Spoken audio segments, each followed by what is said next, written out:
అందరికీ నమస్కారం. గత వారం రోజులుగా యావత్ దేశంలో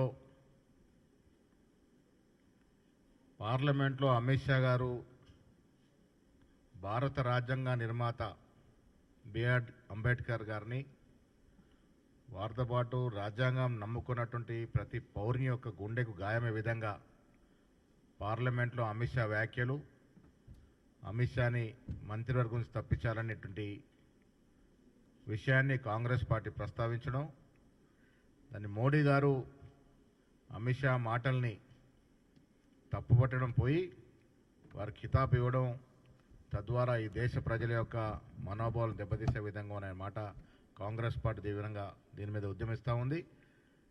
ఈ కార్యక్రమంలో ఏఐసీ పిలుపు మేరకు తెలంగాణ పిసిసి చాలా కార్యక్రమాలు చేయడం జరిగింది. అదే సందర్భంలో ఇవాళ గౌరవ ఏఐసీ ప్రధాన కార్యదర్శి, సిడబ్ల్యూసీ సభ్యురాలు, తెలంగాణ ఇన్ఛార్జ్ దీపాదాస్ మేడం గారు మీతో మాట్లాడతారు. వారితో పాటు గవర్నీయులు సిడబ్ల్యూ సభ్యులు శ్రీ కొప్పుల రాజు గారు, గవర్నీయులు మాజీ పీసీ అధ్యక్షులు శ్రీ వి హనుమంతరావు గారు, గౌరవ ప్రభుత్వ సలహాదారులు హరకర వేణుగోపాల్ గారు, మా ఎస్సీ డిపార్ట్మెంట్ చైర్మన్ ప్రీతం గారు, మీడియా డిపార్ట్మెంట్ చైర్మన్ సామా రామ్మోహన్ రెడ్డి గారు ఈ సమావేశంలో ఉన్నారు. ఇప్పుడు గౌరవ ASC general secretary Deepa Das madam గారు మాట్లాడతారు.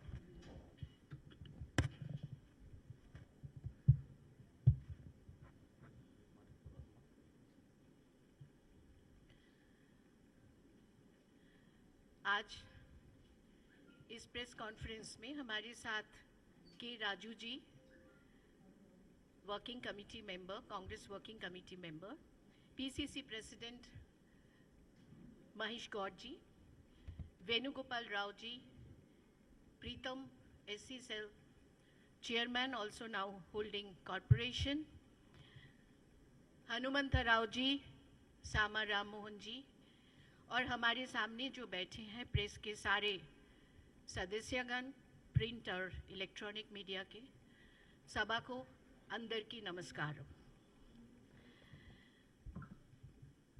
कुछ दिन पहले राज्यसभा में हमारे देश के होम मिनिस्टर अमित शाह जी ने जो बात रखे, पूरे देश में हलचल मच गया।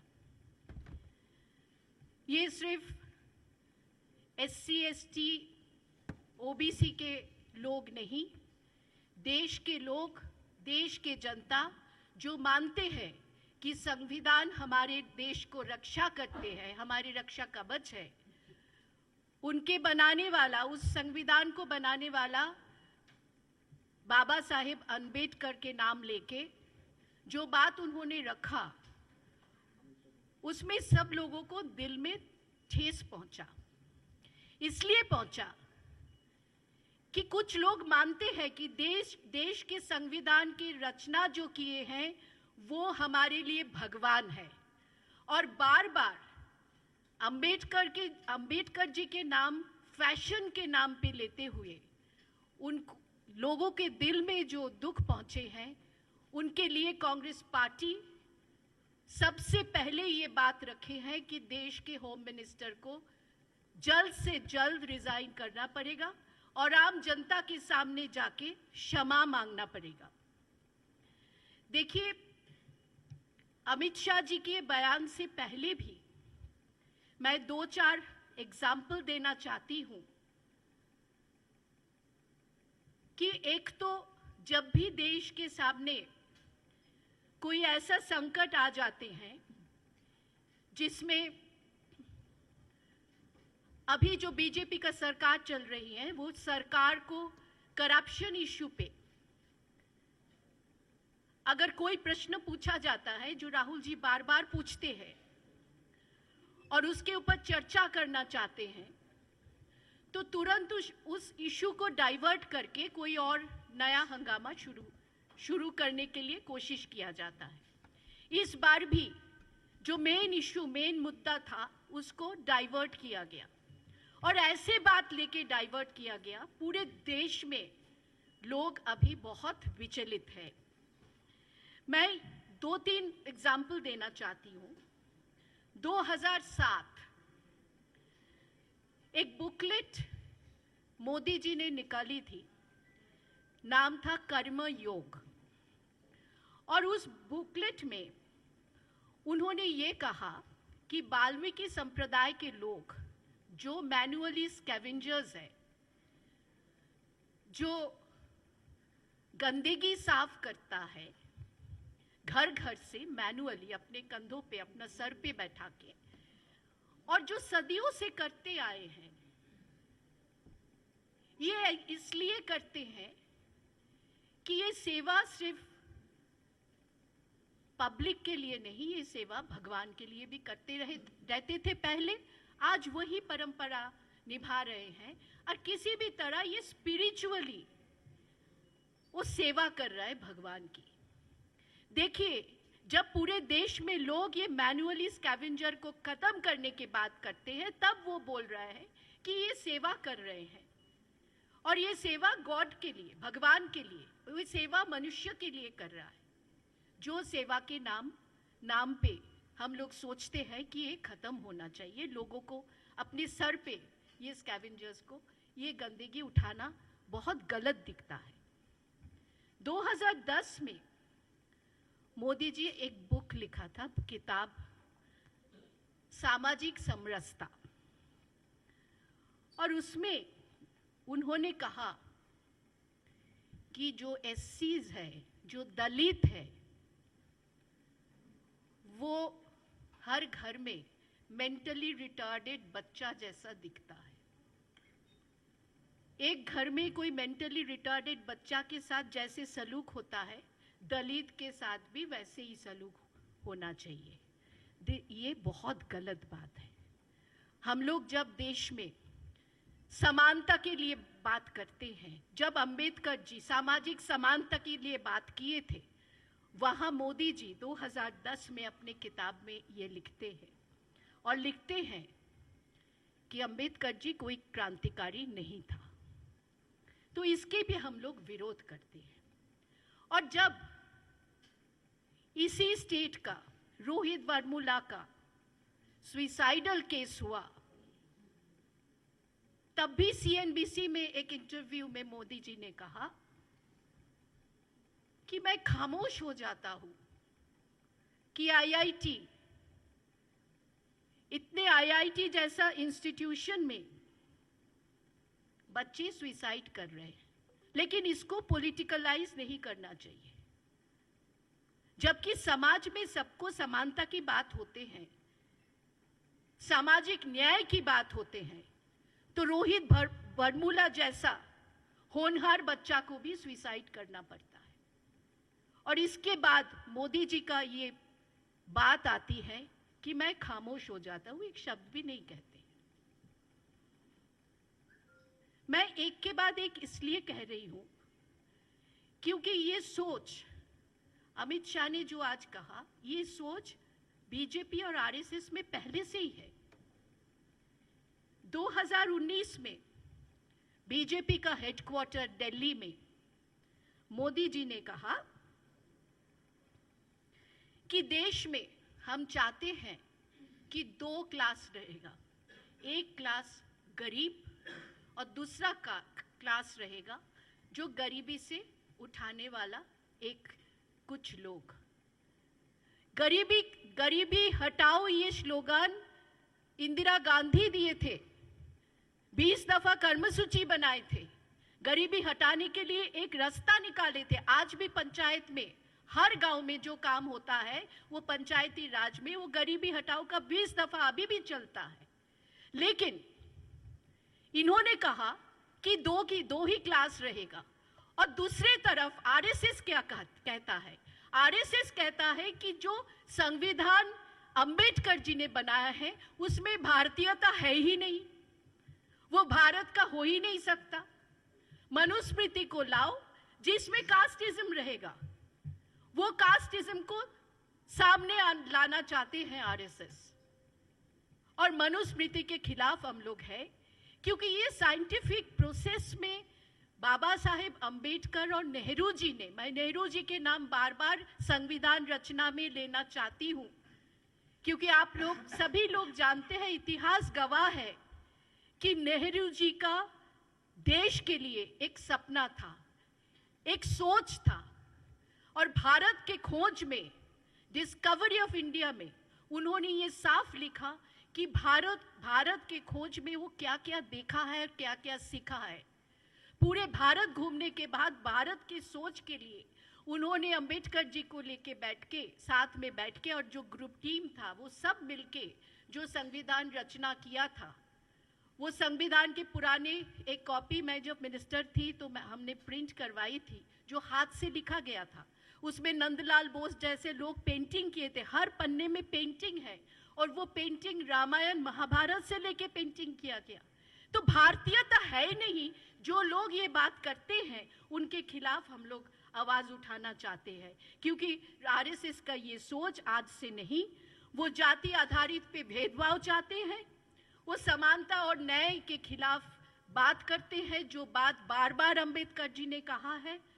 और इसलिए हम लोग ये कहते हैं कि जितना, और ये पूरे आरएसएस और बीजेपी का जो भेदभाव की नीति है, उसी के ऊपर अमित शाह ने कहा है कि ये एक फैशन हो गया, अंबेडकर अंबेडकर अंबेडकर। ये नाम लेने से जगह में अगर भगवान का नाम लेता तो 7 जन्म तक स्वर्गवास रहता। आप सोचिए, ये बातों पे क्या हम लोग मान लेंगे? जो संविधान को मानते हैं, सिर्फ SC ST OBC backward class नहीं, भारत के जितने लोग जो मानते हैं कि संविधान हमारे रक्षक है, वो लोग जाग उठे हैं, वो लोग इसके खिलाफ आवाज उठाए हैं। हर जगह पे धरना प्रदर्शन हो रहे हैं कांग्रेस पार्टी की तरफ से। 7 दिन हम लोग अंबेडकर सम्मान सप्ताह पालन करने जा रहे हैं, जो 26 और 27 को वर्किंग कमेटी के बाद हमारे बेलगांव में एक मीटिंग है, उसके बाद 28 तारीख हमारी स्थापना दिवस है। तो ये अंबेडकर सम्मान सप्ताह हम लोग 1 हफ्ता व्यापी, कल का प्रोग्राम है, हर जगह में, हर डिस्ट्रिक्ट में, हर शहर में बोला गया अंबेडकर जी का मूर्ति पे माल्यादान करके हम लोग हमारा ट्रिब्यूट देंगे, और उसके बाद पैदल चल के हर डिस्ट्रिक्ट में हम लोग डिस्ट्रिक्ट कलेक्टरेट के ऑफिस में जाके एक मेमोरेंडम देंगे। उसमें अमित शाह जी का पदत्याग की दाबी पेश किया जाएगा, जो कि हमारे देश के प्रेसिडेंट ऑफ इंडिया के हाथ में वो लोग पहुंचाएंगे। ये काम हम लोग कर रहे हैं, और हम लोग ये मानते हैं, बार बार लोकसभा चुनाव से पहले राहुल जी ने कहा था कि देश के संविधान के ऊपर खतरा है, और देश के संविधान को बचाना है, हमारे गणतंत्र को बचाना है। और ये बात आज साबित होते जा रहा है कि बीजेपी का सरकार सच में संविधान को मिटाना चाहते हैं, मनुस्मृति को लाना चाहते हैं, देश में भेदभाव लाना चाहते हैं, और इसके खिलाफ हम लोग कांग्रेस आज आवाज उठा रहे हैं, उनका रेजिग्नेशन दाबी कर रहे हैं, और आगे भी अगर वो नहीं करते हैं तो हमारा आंदोलन जारी रहेगा। धन्यवाद। अभी मेरे साथ CWC हमारे साथी के राजू जी है, इनको भी अपना बात रखने को मैं दे।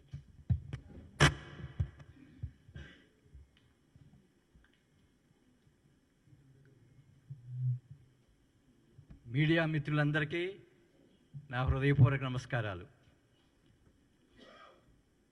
పిసిసి అధ్యక్షులు మహేష్ గౌడ్ గారు, జనరల్ సెక్రటరీ దీపా దాస్ మున్షి గారు చాలా స్పష్టంగా చెప్పారు.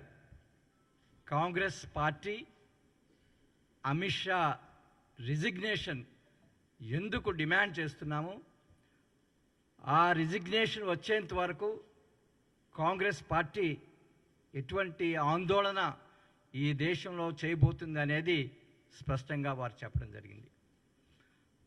అమిత్ షా గారు పార్లమెంట్లో వారి ప్రసంగంలో ప్రస్తావన చేసిన స్వర్గంలో ముక్కోటి దేవతలు ఉన్నా కూడాను కోటాని కోట్ల దళితులు అస్పృశ్యతకి, వివక్షతకి, ఎన్నో వేల సంవత్సరాలుగా గురి అవుతూ మనిషిగా సమాన హక్కులు అనుభవించకుండానే కోటాను కోట్లు దళితులు కాలగర్భంలో కలిసిపోయిన తరుణంలో కులం పేరిట మతం పేరిట మానవత్వాన్ని మంట కలిపిన మన సమాజం వెన్నుతట్టి సమతా సిద్ధాంతాన్ని సశాస్త్రీయంగా బోధించినటువంటి నవయుగ వైతాళికుడు నవభారత రాజ్యాంగ నిర్మాత బాబాసాహెబ్ అంబేద్కర్ ఈ దేశ ప్రజలకు ముఖ్యంగా దళితులకి ఇచ్చినటువంటి మానవ హక్కులు ద్వారా ఈనాడు ప్రతి దళితుడు అంబేద్కర్ని ఒక దేవుడిగా భావిస్తున్నారు. కేవలం దళితుడే కాదు, ఈ దేశ పౌరులందరూ కూడాను అంబేద్కర్ మూలంగా వచ్చినటువంటి ఆ హక్కులు గురించి వారిని దేవుడిగా భావిస్తున్నారు. అటువంటి దేవుణ్ణి చులకన భావంతో ద్వేషంతో మాట్లాడినటువంటి అమిత్ షా వెంటనే పదవి నుంచి రిజైన్ చేయాలని కాంగ్రెస్ పార్టీ అందుకనే డిమాండ్ చేస్తుంది.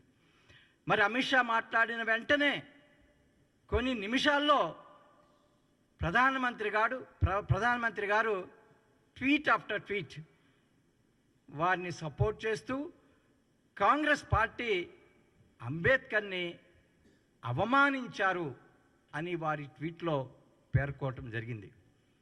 నేను ప్రధానమంత్రి గారిని అడుగుతున్నాను, అయ్యా 1946లో కాన్స్టిట్యూయెంట్ అసెంబ్లీ మెంబర్గా జెస్సోర్ కులానా అన్డివైడెడ్ బెంగాల్లో ఉన్నటువంటి జెస్సోర్ కులానాలో బాబాసాహెబ్ అంబేద్కర్ కాన్స్టిట్యూయెంట్ అసెంబ్లీ మెంబర్గా పోటీ చేస్తున్నప్పుడు వారి సభ్యత్వాన్ని ప్రపోజ్ చేసింది schedule caste federation leader Jogendra mandal.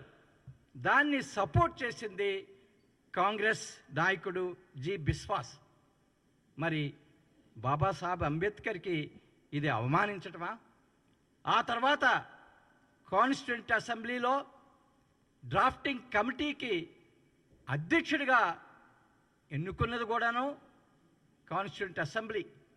మరి ఆ కాన్స్టిట్యూయెంట్ అసెంబ్లీ ఆ రోజు దాదాపుగా 300 మంది సభ్యులు ఉండగా అందులో 208 మంది కాంగ్రెస్ సభ్యులు ఉన్నారు. మరి వీరందరూ కలిపి బాబాసాహెబ్ డాక్టర్ బిఆర్ అంబేద్కర్ని డ్రాఫ్టింగ్ కమిటీ చైర్మన్గా ఎంపిక చేసుకోవటం వారిని మరి అగౌరవపరిచినట్లా అని నేను మోడీ గారిని ప్రశ్నిస్తున్నాను. మరి అదే బాబాసాహెబ్ డాక్టర్ అంబేద్కర్ కాన్స్టిట్యూయెంట్ అసెంబ్లీలో కాన్స్టిట్యూషన్ని మరి ప్రజెంట్ చేసినప్పుడు చాలా స్పష్టంగా చెప్పున్నారు, ఈ రాజ్యాంగం ఈ విధంగా నిర్మాణం చేయటానికి సహకరించింది కాంగ్రెస్ పార్టీ.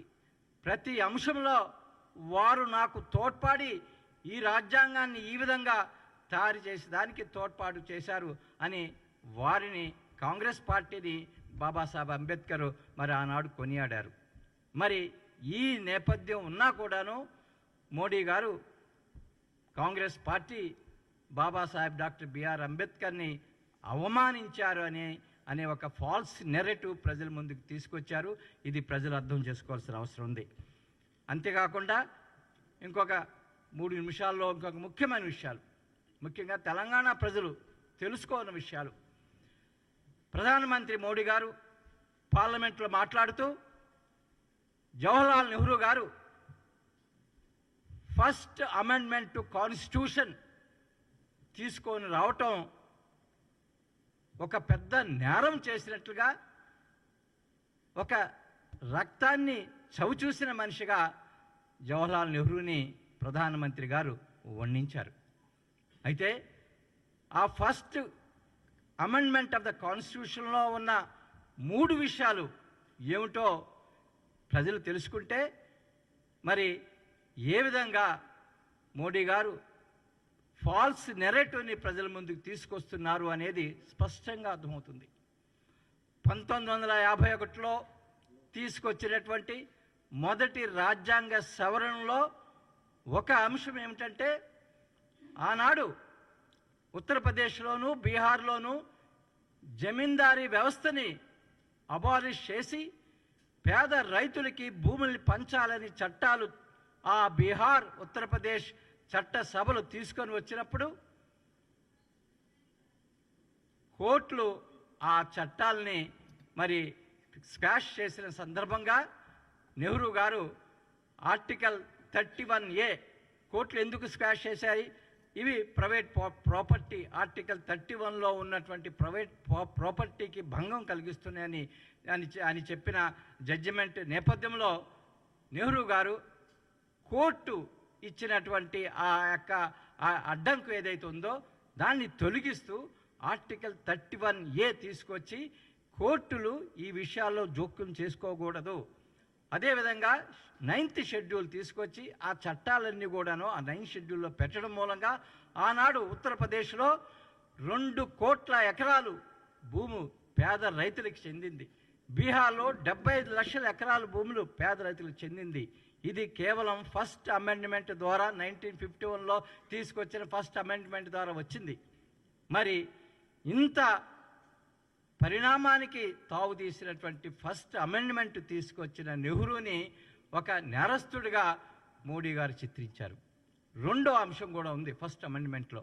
అదేమిటంటే ఆనాడు మద్రాస్ హైకోర్టు రిజర్వేషన్లు చెల్లవు చంపకం అనే ఒక కేసులో, చంపకం దొరైరాజ్ కేసులో రిజర్వేషన్స్ అనేది ఈక్వాలిటీ ఆర్టికల్ 15కి వ్యతిరేకమని కొట్టివేసినప్పుడు నెహ్రూ గారు ఆర్టికల్ 15(4)ని తీసుకొని వచ్చి గవర్నమెంట్కి సమాన అవకాశాలు కల్పించేదానికి రిజర్వేషన్స్, ముఖ్యంగా సోషల్లీ అండ్ ఎకనామికల్లీ బ్యాక్వర్డ్ క్యాస్ట్కి ఓబీసీలు గమనించాలి.